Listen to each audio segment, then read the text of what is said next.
इस टॉपिक में दोस्तों यहाँ से हम लोग रसायन विज्ञान लेकर के चलने वाले हैं और कक्षा 10 का जो रसायन विज्ञान दोस्तों हम लोगों को चल रहा है, इसके अंतर्गत यहाँ से चैप्टर नंबर 2 हम लोगों का स्टार्ट हो गया है। चैप्टर नंबर 2 के अंतर्गत हम लोग अम्ल का परिचय पढ़ रहे थे और जैसे कि हमारे पास में अम्ल की परिभाषा किन्होंने, कितने वैज्ञानिक लग करके 3 प्रकार से इसकी परिभाषा को दिया था।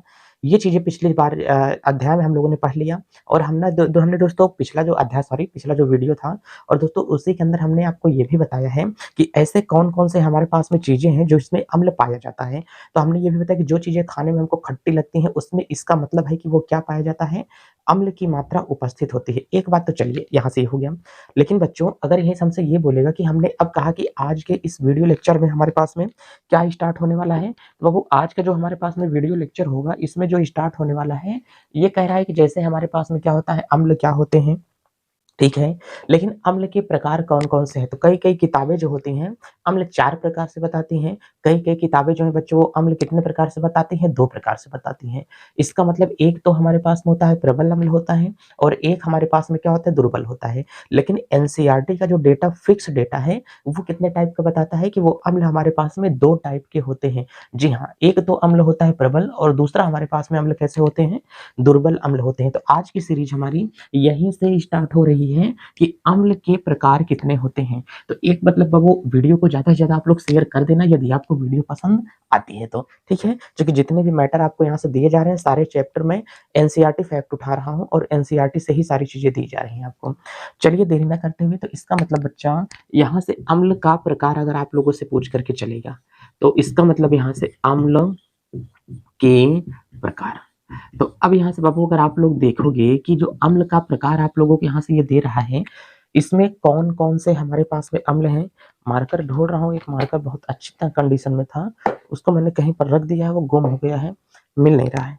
चलिए, तो इसका मतलब यहाँ से हमारे पास में अम्ल के प्रकार कितने होते हैं? तो 1 नंबर समझ करके चलना कि हमारे पास में अम्ल के प्रकार क्या होते हैं। 1 नंबर तो यहाँ से बाबू हमारे पास में अम्ल 2 प्रकार के होते हैं। कोई अगर आपको बोलेगा, तो एक अम्ल हमारे पास में कैसा होता है? प्रबल अम्ल होता है। कैसा अम्ल होगा? प्रबल अम्ल होता है। कहे चलो ठीक है, एक प्रबल हो गया। तो हमने कहा कि एक जो हमारे पास में अम्ल होता है, दूसरा वो कैसा होता है? दुर्बल अम्ल कहा जाता है। तो इसका मतलब सर अम्ल कितने प्रकार के होते हैं? हमने कहा सरकार अम्ल जो होता है ना, वो 2 प्रकार के होते हैं। एक अम्ल कैसा होगा? प्रबल और दूसरा कैसा होता है? दुर्बल। बस इतना भी आप जान करके रखो। तो प्रबल अम्ल क्या होता है और ये जो दुर्बल अम्ल होता है, ये कौन-कौन से हमारे पास में होते हैं, इसको पहले आप लोग समझो। तो जो आपके पास में प्रबल अम्ल दे करके रखा है, इसका मतलब जब किसी अम्ल को पानी में डाला जाता है, तो तुरंत ही पानी में जाकर के एकदम से घुल जाए।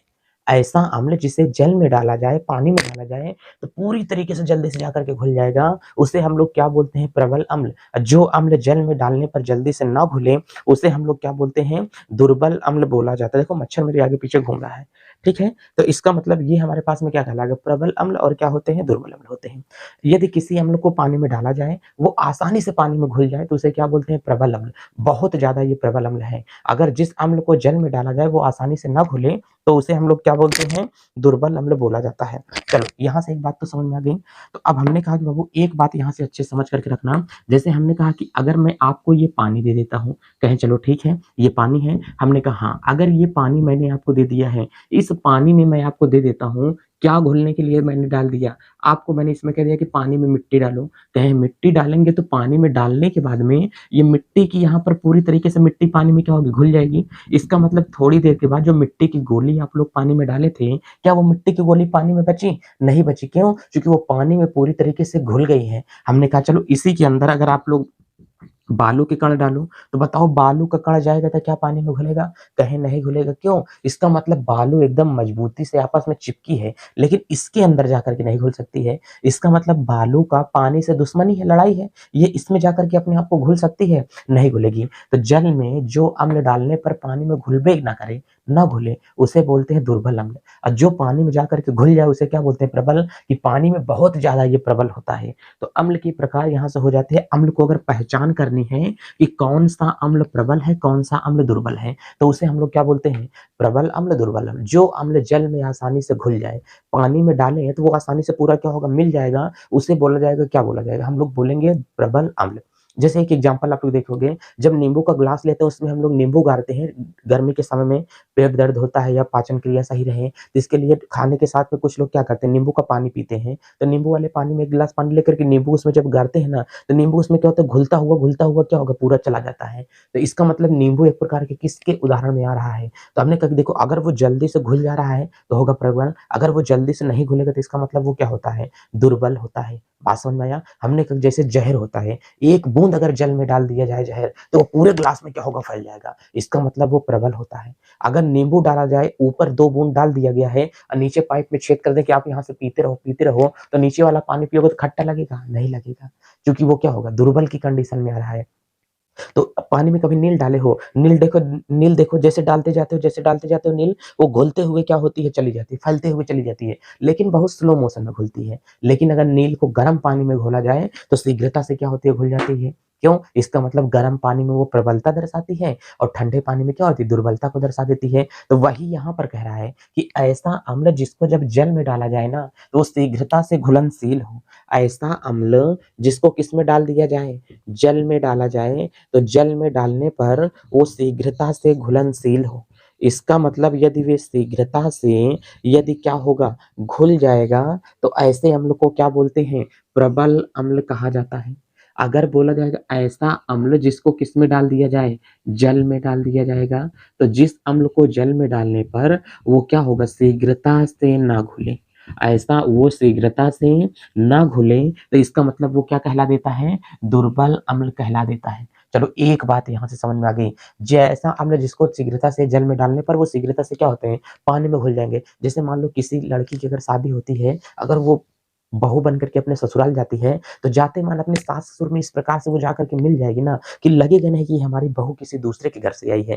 कहेंगे ये तुम्हारी बहू क्या है, देखो बुआ को ज्यादातर पहचान रही है, देखो मामा को पहचान रही है, देखो अपने सास ससुर को बहुत बढ़िया पहचान रही है, सबसे एकदम मिलनसार बना करके रख लेती है, पूरे परिवार में अपनी एक पहचान छोड़ देती है। कहेंगे वाह हमारी पतोहू कितनी ज्यादा अच्छी है, हमारी बहू कितनी ज्यादा अच्छी है, कि पूरे घर में पूरे परिवार को एकदम अपना बना करके रखी हुई है, तनिको गैर की फीलिंग नहीं आती है। कहेंगे हाँ तो हाँ पतोहिया बहुत ज्यादा का है, अच्छी है, बुआ लोग रहेंगे। इसका मतलब जब बहू किसी दूसरे के घर में जाए, सबसे बढ़िया मेल व्यवहार बना करके रहने लगे, कहेंगे कैसी बहू है, प्रबल बहू है। कहेंगे बहू बहुत चंट है आपकी, क्योंकि पूरे परिवार में सबसे क्या बहुत ज्यादा हंसलोक है, मिलती रहती है, झुलती रहती है। हाँ ठीक। और हमने कहा कि पता चला कोई ऐसी बहू चली जाए किसी घर में जो किसी से बोले ही ना, सबको देख करके मुंह फुला करके बैठी रहे कोने, ये सास ससुर हैं, हले ले खा ले। ठीक है, अब वो उनका देवर है, ये हले ले तो खा ले, तो इसका मतलब क्या होगा, वो सही नहीं, उससे परिवार नहीं चल सकता है। इसका मतलब बहुएं होनी चाहिए ना, तो मिलनसार होनी चाहिए, मिलनसार होंगे तो जाकर के परिवार चलेगा, मिलनसार नहीं होंगे तो परिवार नहीं चलेगा। हालांकि मैं दुनिया की तमाम उन सास ससुर को भी ये कहना चाहते हैं, अगर आप किसी की बहू बेटियों को लेकर के गए हैं, उन्हें अपनी बेटियों के जैसे इज्जत दो। उन्हें यदि आप बेटियों के जैसा इज्जत दोगी, जैसे आपकी बेटी से अगर कोई गलती हो जाती है, तो आप बहू को बहुत जल्दी से क्या करते हो, बेटी को नहीं बताते हैं किसी से, लेकिन अगर बहू से गलती हो जाती है ना, तो पूरे मोहल्ला को जाकर के बताते हैं कि देखो ये गलती हो गई है। ठीक, और उस लड़की को भी मैं ये कहना चाहता हूँ, यदि आपकी शादी हो गई है, तो शादी के बाद में आप अपने उस सास ससुर को ही अपने माँ बाप के जैसा समझ करके रखो। यदि माँ बाप के जैसा समझ करके रखोगे, तो कभी उस परिवार में लड़ाई नहीं हो सकती है। और उन सास ससुर को भी कहते हैं, जिन बहू को लेकर के गए हो, अगर उसे अपनी बेटी के जैसा सम्मान दोगे, कोई गलती हो जाती है तो उसे माफ करने की हिम्मत रखें, जज्बा रखें, उसको भी लगे कि हाँ हमारे माँ बाप हमको मिल गए हैं, तब उससे देखो कभी परिवार में लड़ाइयाँ नहीं हो सकती है। आप लोग क्या समझते हैं, आपकी घर में जो एक माँ होती है, उसकी उम्र लगभग कितना होती है, 50 साल होती है। एक लड़की की जो शादी करके लेके जाते हैं, उसकी उम्र कितना होती है, लगभग नियर अबाउट 25 के साल की होती है। 50 साल की जो औरत है घर में, वो ये उम्मीद कर रही है कि जो 25 साल की लड़की हम घर में लाए हैं ना, वो 50 साल की औरत के जितना उसके पास में दिमाग हो जाए। तो आप लोग क्या समझते हैं, 50 साल की औरत जो 25 साल की लड़की से इतने दिमाग की उम्मीद की जाए कि उसके पास 50 साल की औरत की वो संतुष्ट कर सके। अरे लड़की है, उसे आपके घर में मिलने में टाइम लगेगा, आपके माहौल को समझने में टाइम लगेगा। यदि उसके माहौल को समझ जाएगी, आपको खुद ही वो कष्ट और पीड़ा नहीं पहुँचाने की कोशिश करेगी। ठीक है? अभी वो ना एकदम से बचपना है उसका। 25 साल की लड़की को 50 साल की औरत से कंपेयर ना करें। आपको 50 साल लगा है वो सारी चीज़ें सीखने में, तो आप ये कैसे उम्मीद कर सकते हो कि 25 साल के अंदर वो सारे गुण वो सीख जाएगी? नहीं सीख पाएगी ना। तो इन्हीं सारी चीज़ों को मिला करके चलना है। चलिए थोड़ा ज़्यादा ही मतलब कुछ हो गया, तो हमने कहा कि इन सारी चीज़ों को हम लोग ये समझना चाहते हैं कि अगर प्रबल अम्ल की बात करेगा, तो जिसकी बहू परिवार में जाकर के सबसे मिल जाए, घुल-मिल जाए, कहेंगे कि बहुत प्रबल बहू है। और जिसकी बहू जाकर के परिवार में किनारे एकदम बैठी रहे, केहू न बोले, कहें बिट्टी, बिट्टी, बिट्टी, अब बिट्टी बोलबे नहीं कर रही है। हाँ, बहू, बहू बोलबे नहीं करेंगे, कहेंगे का काहेली? तो मतलब लोगों को उससे ज़्यादा जमेगी भी नहीं, क्योंकि बहू क्या है भाई, उसकी बहू दुर्बल है, दिल से क्या है दुर्बल है और दिल से क्या है प्रबल है। जो बहू अपने परिवार में सबसे मिल जाए, सबसे घुल जाए, उसे प्रबल बहू, और जो बहू अपने परिवार में सबसे ना मिले, सबसे ना घुले, उसे कैसी बहू कहते हैं? दुर्बल बहू कहा जाता है। तो इसके एग्जाम्पल हमारे पास में क्या हो सकते हैं? तो एग्जाम्पल हम लोग यहाँ से ये देख करके चलते हैं कि प्रबल अम्ल के एग्जाम्पल क्या हो सकते हैं और दुर्बल अम्ल के एग्जाम्पल क्या हो सकते हैं, इसको ध्यान से समझना। तो हमने कहा कि इसमें जो हमारे पास में एग्जाम्पल आ रहा है बाबू, कि प्रबल अम्ल का एग्जाम्पल क्या होगा? एक तो होता है HCl होगा, दूसरा क्या होगा? HNO3 होगा, तीसरा क्या होता है? HNO क्या होता है? 2 होता है, और यहीं से क्या होगा? H2SO क्या होता है? 4 होता है। अब इसी को यहाँ पर हम लोग समझ लेते हैं। और यहीं से जो दुर्बल अम्ल की बात करेगा, अगर इनको पानी में डाला जाएगा तो ये जल्दी से नहीं घुलते हैं, ये पानी में जल्दी से नहीं टूटते हैं। इसका मतलब इसमें एग्जाम्पल में कौन-कौन से अम्ल प्रबल होते हैं, कौन-कौन से अम्ल दुर्बल होते हैं। हमने कहा कि एक होता है H3PO4, ऑर्थोफॉस्फोरिक अम्ल होता है। तो ऑर्थोफॉस्फोरिक अम्ल भी एक प्रकार का क्या है? दुर्बल है। और एक HCN होता है, ये भी कैसा अम्ल होता है? दुर्बल अम्ल ही होता है। और एक यहाँ पर होगा CH3COOH, सिरके का जो अम्ल होता है वो भी एक प्रकार का कैसा होता है? दुर्बल अम्ल ही होता है। तो इसका मतलब ये जितने अम्ल आप लोगों को यहाँ पर मैं दिखा रहा हूँ, ये सारे के सारे अम्ल कैसे होते हैं? दुर्बल होते हैं। अच्छा, अम्ल कितने प्रकार के होते हैं सरकार? तो अम्ल हमेशा 2 प्रकार के होते हैं। एक तो हमारे पास में जो प्रबल अम्ल होगा वो होगा, एक क्या होता है? दुर्बल अम्ल होता है। अच्छा, प्रबल अम्ल किसे कहा जाता है? ऐसा अम्ल जो जल में डालने पर शीघ्रता से घुल जाए, उसे कहते हैं प्रबल अम्ल। ऐसा अम्ल जो जल में डालने पर शीघ्रता से ना घुले, उसे कहते हैं हम लोग क्या? दुर्बल अम्ल कहा जाता है। चलो इतनी बात आप लोगों को समझ में आ गई। कहें कि 2 प्रबल अम्ल के उदाहरण दीजिए, तो हमने ये दे दिया है, ये प्रबल अम्ल होगा HCl, HNO3, HNO2 होगा, H2 क्या होगा? H2SO4 होगा। ये तेजाब होता है। चलो, एक बात आप लोगों को मैं यहाँ से और बता देता हूँ कि कभी भी अगर आप लोगों को बहुत सारा अगर अम्ल दे देगा कि बताओ प्रबल अम्ल क्या होगा, बताओ दुर्बल अम्ल क्या होगा, आपको ऑप्शन में दे देगा कि प्रबल अम्ल छाँट करके बताओ कि कौन-कौन से अम्ल प्रबल होते हैं और कौन-कौन से अम्ल क्या होते हैं? दुर्बल होते हैं। एक यहाँ से आपको और लिख देता हूँ, HBr होता है, क्या होगा? HBr होगा। ये भी जो अम्ल होगा कैसा होगा? दुर्बल, प्रबल ही होगा। तो कभी प्रबल और दुर्बल अम्ल में देखो जो प्रबल अम्ल होता है इसमें H की संख्या 1 होती है। तेजाब को छोड़ दो एक्सेप्शनल में। जो प्रबल होते हैं इसमें H की संख्या इतनी है, लेकिन दुर्बल वाले में हाइड्रोजन की संख्या क्या होती है? ज़्यादा होती है। इसमें ये वाला अपवाद होता है, जैसे H3PO4 होता है, CH3COOH होता है। इसमें देखो हाइड्रोजन कितना है? 3 है। ठीक? 3 एक कितना है? 4। इसमें हाइड्रोजन कितना है? 3 है। यहाँ पे हाइड्रोजन 1 है। इसमें हाइड्रोजन कितना है? 1 है। इसमें हाइड्रोजन कितना है? 1 है। कभी बाबू सूत्र में लिखा हुआ आपको मिल जाए कि बताओ इसमें से सारे-सारे कौन-कौन से हाइड्रोजन हो सकते हैं? कौन-सा प्रबल अम्ल है, कौन-सा दुर्बल है? कुछ एग्जाम्पल मैंने आप लोगों के लिए छाँट करके रखा है। इसको आप लोग देखते हुए चलो कि कौन-सा प्रबल होगा, कौन-सा दुर्बल होगा। चलिए, इसमें आप लोगों को मैं कुछ उदाहरण ये दे देता हूँ, इसको ध्यान देना। इसमें ये क्या है? एक्सेप्शन है, इसमें ये भी एक्सेप्शन है इसका, ठीक? तो अब कह रहा है कि नीचे कुछ मैं अम्ल लिख देता हूँ, कौन-सा प्रबल होगा। तो कह रहा है कि HCl होगा, HB क्या होगा? R होगा, H2 क्या होगा? SO4 होगा, और यहीं से कह रहा है कि H3PO क्या होगा? 4 होगा, और यहाँ से कह रहा है कि HNO क्या होगा? 3 होगा, यहाँ से HNO क्या होगा? 2 होगा, और यहाँ से HC क्या होगा? N होगा। चलो ये हो गया, और यहीं पर क्या होगा? HCOO कितना होगा? H होता है। चलो इसमें बताओ कि कौन सा अम्ल प्रबल है, कौन सा अम्ल दुर्बल है। तो हमने कहा कि हम चीजों को छांट लेते हैं कि कौन सा हमारे पास में क्या निकल रहा है? प्रबल, और कौन सा हमारे पास में निकल रहा है? दुर्बल। चलो पहले छांट लो। देखो प्रबल में हमने कहा कि हाइड्रोजन की संख्या 1 आएगी, केवल तेजाब को छोड़ करके, क्योंकि तेजाब में कितना होता है? H2SO4 होता है, 2 तेजाब होता है। तो बताओ इसमें हाइड्रोजन 1 है कि नहीं? जब हाइड्रोजन 1 है तो ये हो जाएगा प्रबल, इसमें हाइड्रोजन 1 है तो ये हो जाएगा प्रबल। बात समझ में आया? इसमें हाइड्रोजन 2 है, तेजाब है, तो ये प्रबल के अंतर्गत ही आएगा। H2 क्या होगा? SO4 होगा। ये बहुविकल्पी में छाँटने के लिए आएगा कि नीचे दिए गए ऑप्शन में कौन-सा प्रबल है, कौन-सा दुर्बल है। तो चीज़ों को ध्यान से देख कर के चलना। बताओ हाइड्रोजन कई है? 3 है। देखिए मतलब क्या होगा? दुर्बल होगा। H3PO4 हाइड्रोजन देखो कितना है? 1 है। तो इसका मतलब किसमें आएगा? प्रबल में आएगा। HNO3 हाइड्रोजन कितना है? 1 है, तो किसमें आएगा? प्रबल में।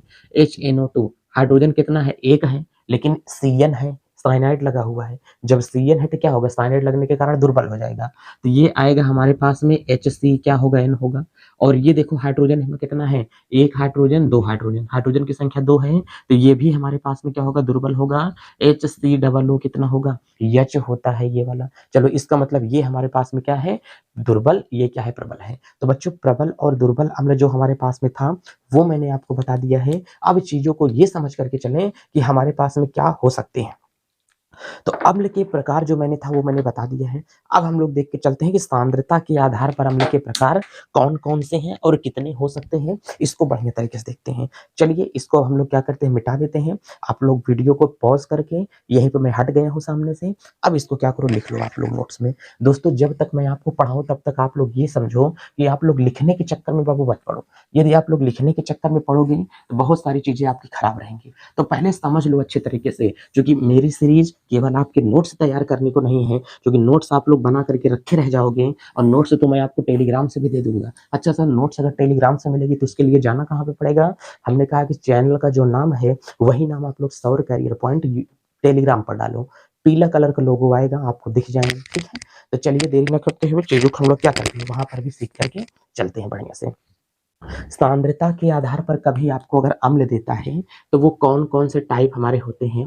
तो हमने यहाँ से कहा बाबू कि क्या होगा? सांद्रता के आधार पर, सांद्रता के आधार पर अम्ल कितने प्रकार के हैं? तो चलो ध्यान से देखो, अगर सांद्रता के आधार पर तुमको अम्ल दे देंगे ना, तो एक प्रबल अम्ल होता है, एक दुर्बल अम्ल होता है। क्या होता है? एक प्रबल अम्ल होगा और एक क्या होगा? दुर्बल अम्ल होते हैं। चलो ठीक है, हमने कहा कि चलो ध्यान से देख करके चलो, तो सांद्रता के आधार पर अम्ल 2 प्रकार के, चलो कैसे? तो हमने कहा कि एक अम्ल हमारे पास में सॉरी सांद्रता के आधार पर प्रबल अम्ल नहीं, एक तो हमारे पास में कैसा अम्ल होता है? सांद्र अम्ल होता है। कैसा अम्ल होगा? सांद्र अम्ल होता है। एक ये हो गया और एक हमने कहा कि कैसा अम्ल होता है? तानु अम्ल होता है। कैसा हो जाएगा? सांद्र अम्ल होता है और क्या होता है? तानु अम्ल होता है। चलो एक बात तो हमने कहा समझ में आ गई। कभी भी अगर आप लोगों को बोल देगा कि सांद्र का मतलब क्या होता है? तो सांद्र का मतलब होता है हमेशा शुद्ध होता है। क्या होता है? शुद्ध होता है। सांद्र का मतलब हमेशा क्या होगा? शुद्ध, या तो इसका मतलब हमेशा होता है गाढ़ा। और हमने कहा कि तनु का मतलब होता है मिलावटी, या तो बोलेंगे कि तनु का मतलब क्या होता है? पतला होता है। चलो एक बात तो आपको ये भी समझ में आ गई कि सांद्र का मतलब क्या होता है और तनु का मतलब क्या होता है। तो हमने कहा कि जैसे आपको कभी दूध वाला दूध देता है कि नहीं देता है? जब दूध वाला दूध में एक पैसा की मिलावट नहीं करेगा, मम्मी लोग नाखून पर डाल करके देखती हैं कि अच्छा हाँ, ये हमारा दूध में पानी है कि नहीं है। कहीं-कहीं लोग बेलना ले लेते हैं, बेलना के ऊपर दूध को थोड़ा-सा गिरा देते हैं। बहुत तेज़ी से दूध ढनक जाता है, उसके पीछे सफ़ी-सफ़ी पानी की लकीर बन जाती है। तो समझ जाओ कि दूध में क्या है? पानी है। अगर पीछे से लकीर नहीं बन कर के आती, दूध नहीं खसकता है बेलना पर से, तो समझ लो कि भाई दूध क्या होता है? पानी नहीं यार, दूध वाला पानी मिलाने के लिए क्या कर गया? भूल गया भाई साहब। ठीक है? तो इसका मतलब दूध की पकड़ बता दी है, यादव पार्टी हमसे गुस्सा मत होना, ठीक है? चलो, अब यहाँ से अगर सांद्रता बता दिया है, तो इसका मतलब हम लोग समझ सकते हैं ना कि सांद्र क्या होता है? अगर दूध में किसी प्रकार की मिलावट नहीं है, तो दूध होगा सांद्र। अगर दूध में पानी मिला दिया गया, तो दूध दूध का मतलब क्या होता है? तनु। सांद्र का मतलब एकदम गाढ़ा होता है, लेकिन तनु का मतलब क्या होता है? पतला होता है। देखो किसी-किसी लड़कियों का नाम क्या होता है? तनु होता है। जब लड़की पैदा होती है ना बाबू, तो पैदा होने के बाद में देखेंगे, अरे! ये कितने ग्राम की हुई है? 50 ग्राम की पैदा हुई है। जब वो अगर एकदम पतली सी होती है, एकदम पतली सी, ऐसी एकदम सुस्की हुई होगी, तो माँ-बाप कहते हैं कि बेचारी देखो कितनी ज़्यादा पतली हो गई है। इतनी वो पतली हो गई है कि उसका माँ-बाप जो नाम रख देते हैं ना, उसका माँ-बाप नाम क्या रखते हैं मालूम है? तनु रख देते हैं। क्या करते हैं? तनु। तनु का मतलब क्या होता है? पतली-दुबली एकदम हो जाएगा। तो बस वही चीज़ें यहाँ पर भी है कि सांद्र अम्ल क्या होता है? जैसे हमने कहा कि कंपनी से तुम लोग तेजाब खरीद करके लाओगे, ऐसा अम्ल जिसमें जल की मात्रा ना हो या जिसमें जल ना मिलाया गया हो, एकदम शुद्ध जो अम्ल होता है, यदि शुद्ध अम्ल में जल की मात्रा मिला दी जाती है, तो उसे क्या कहते हैं? तनु अम्ल कहते हैं। यदि शुद्ध अम्ल में जल की मात्रा न उपस्थित हो तो उसे हम लोग क्या कहते हैं? सांद्र अम्ल कहते हैं। जिस अम्ल में जल ना हो। सांद्र अम्ल किसे कहते हैं? ऐसा अम्ल जिसमें जल की मात्रा ना हो। तो हम लोग कह सकते हैं ना कि यहां से क्या होगा? जिसमें जल की मात्रा ना हो। इसका मतलब ऐसा अम्ल जिसमें जल की मात्रा ना हो उसे हम लोग क्या कहते हैं? प्रबल अम्ल कहते हैं। एक तो हमारे पास में ये बन गया कि ये हमारे पास में होता है प्रबल अम्ल। और हमने कहा कि दुर्बल अम्ल किसे, तनु अम्ल किसे कहते हैं? सॉरी, बार बार प्रबल निकल रहा है। सांद्र अम्ल ऐसा अम्ल जिसमें जल ना मिलाया जाए उसे क्या कहते हैं? सांद्र अम्ल कहते हैं। ऐसा अम्ल जिसमें जल मिलाया गया हो उसे क्या कहते हैं? तनु अम्ल कहा जाता है। उसे क्या कहते हैं? तनु अम्ल कहते हैं। चलो एक बात तो हमने कहा कि यहां से ये समझ में आ गई है कि तनु अम्ल होगा। तो हमने कहा कि ऐसा अम्ल जिसमें जल उपस्थित हो, जिसमें क्या होता है? जल उपस्थित हो। तो इसका मतलब ऐसा अम्ल जिसमें जल उपस्थित हो उसे हम लोग क्या कहते हैं? सांद्र अम्ल कहा जाता है। चलिए सपोज दैट मैं आपको एक एग्जांपल देता हूँ। एग्जांपल के तौर पर ये होगा कि मैंने आपको छोटे छोटे नींबू दे देता हूँ। जब मैं छोटे छोटे बहुत ज्यादा आपको नींबू दे दिया तो हमने कहा कि एक काम कर डालना। बोले सरकार क्या काम करेंगे? तो हमने कहा कि जितना नींबू यहाँ पर है सारे नींबू को निचोड़ करके एक ग्लास में लेकर के पूरे में इसमें क्या करो? फुल कर दो। जब पूरे नींबू को इसमें क्या करेंगे? अपन फुल कर देंगे ना, तो फुल करने के बाद में आप लोग देखोगे तो यहाँ से क्या मिलेगा? एक ग्लास नींबू का रस मिलेगा। हमने कहा कि इस नींबू के रस में तुमने पानी मिलाया? कहे नहीं मिलाया। इसका मतलब इसमें पानी मिलाया गया है क्या? तो कहें कि नहीं, इसमें पानी नहीं मिलाया गया। जब पानी नहीं मिलाएंगे तो नींबू का अम्ल खट्टा होता है, तो उसे क्या बोलेंगे? अम्ल। जब अम्ल में पानी नहीं मिलाया गया है तो अम्ल कैसा है? सांद्र। जब इसी अम्ल में क्या मिला दिया गया है? पानी मिला दिया गया है। कहीं पूछे पानी मिलाए हो? कहे हाँ पानी मिला दिए हैं। तो ये जो अम्ल बन जाएगा कैसा बन जाएगा? तनु अम्ल बन जाएगा। कैसा बन जाएगा? तनु अम्ल बन जाता है। तो तनु का मतलब होता है मिलावटी सामान या तो पतली चीजें। दूध दुधारा दूध दे करके जाएगा, पानी मिलाएगा तो दूध हो जाएगा पतला। अगर दुधारा पानी नहीं मिलाएगा तो दूध क्या रहेगा? मोटा रहेगा। तो तनु अम्ल समझ गए कि सांद्र अम्ल होता है तनु अम्ल। अच्छा, जो सांद्र अम्ल होता है उस स्वाद में ज्यादा क्या होता है? खट्टा होगा। और जो तनु अम्ल होता है उस स्वाद में खट्टा नहीं होता है। जो तनु अम्ल होगा वो स्वाद में खट्टा नहीं होगा, लेकिन जो सांद्र अम्ल होगा वो क्या होगा? स्वाद में बहुत ज्यादा खट्टा होता है। तो सांद्रता के आधार पर बाबू अम्ल कितने प्रकार के? दो प्रकार के। एक सांद्र अम्ल और दूसरा क्या होता है? तनु अम्ल होता है। बोलो इतनी बात आपको समझ में आ गई कि नहीं? तो चलिए, इसका मतलब आप लोगों को सांद्र अम्ल भी समझ में आ गया है और तनु अम्ल भी समझ में आ गया है।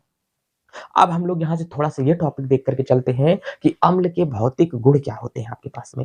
इन चीजों को बढ़िया तरीके से देख के चलते हैं। इसी के साथ दोस्तों हम लोग नेक्स्ट वीडियो में मिलते हैं और नेक्स्ट वीडियो में आप लोग जोरदार तैयारी के साथ में वीडियो को ज्यादा से ज्यादा शेयर करें। ये लेक्चर नंबर हमारा 2 है और लेक्चर नंबर 3 की वीडियो आप लोगों को कल मिल जाएंगी। इसी के साथ अपना ख्याल रखें, छोटों को प्यार दें, बड़ों को सम्मान करें। सभी लोग अपना व्यक्तित्व इस प्रकार से बनाएं कि आप एक भारत में अच्छे नागरिक का निर्माण करें। इसी के साथ चलते हैं। जय भारत।